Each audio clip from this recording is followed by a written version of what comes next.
One of my favorite things to do is barbecue. But we all know winter's coming, so I had to get out there Thursday and try and queue up as much as I could. I smoked 3 briskets, 3 slabs of ribs, steaks, chops, you name it, all on the standard Weber grill. Thought I'd have some fun, document the process, so here it goes. You start by dividing the grill into a direct heat zone where the coals are and an indirect heat zone where you want the meat to slow cook. And you separate these zones with a barrier.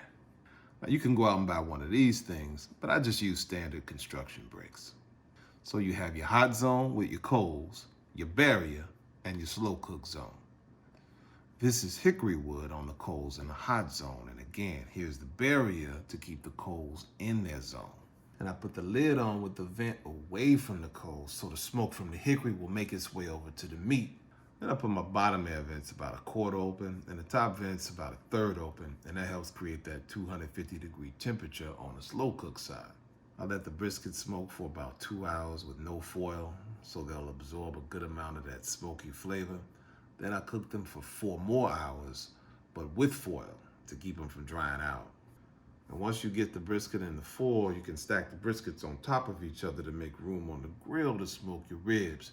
And you smoke your ribs with no foil for 2 hours and then wrap them in foil to cook them for 2 more hours so that that brisket and the ribs will finish at the exact same time.